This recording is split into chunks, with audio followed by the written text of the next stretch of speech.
More and more parents are using marijuana. The CDC says middle-aged parents are more likely to smoke pot than their own teenagers are. And a new survey of California cannabis consumers finds 63% of parents use marijuana every day, and 59% of moms do the same. Here with her take on this trend is the host of Truth Exchange, Kathy Barnett. Kathy is also a mom, and you know her. You see her sometimes on our panel. Yes. Nice to see you and have you back, Kathy. Thank you. Does this shock you? It doesn't really shock me. I mean, when you look at the move of our culture, moving toward basically do whatever makes you feel good.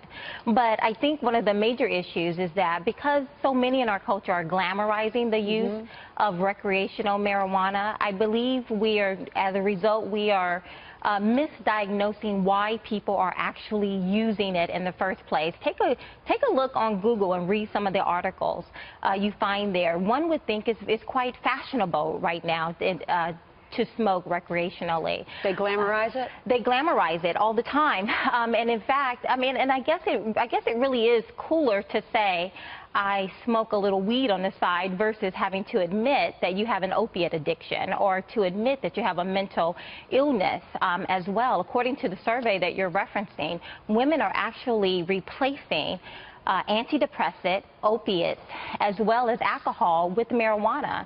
So they are essentially self-medicating, and it's kind of like replacing an M16 rifle with a machete. They're both they're both very dangerous. Because some of these moms would argue that it's not as dangerous, and that's why they're smoking marijuana versus drinking as parents. But you know, usually you hear when parents have children, they want to be a good example to their kids. I know. And that this can be a gateway drug, many would argue. So I was shocked to see these statistics. 63% of the women surveyed in this California survey were smoking pot every day. Every day. And in fact, on average, they spend more on marijuana than they do on tobacco, alcohol, and personal care combined. And yet we have many who would tell us that it's not addictive, and yet they're using it every day. I mean, I like pasta, but I don't eat it every day. Right. Is that just an excuse then? Do you think they're trying to push that narrative so that it's okay, it's not dangerous, because they want to be able to do it and they want to feel better about what they're doing? You know, I mean, there are differing opinions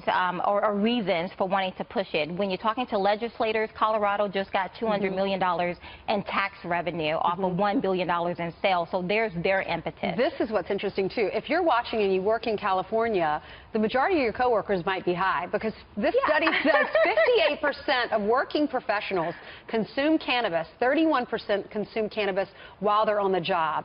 Okay, so 31% could be at work today if you live in California high. And what's really interesting about that number, that 17% of them work in the technical field. So now that could be your local Apple store or the air traffic control on the airplane you're getting ready to take. So we really don't know.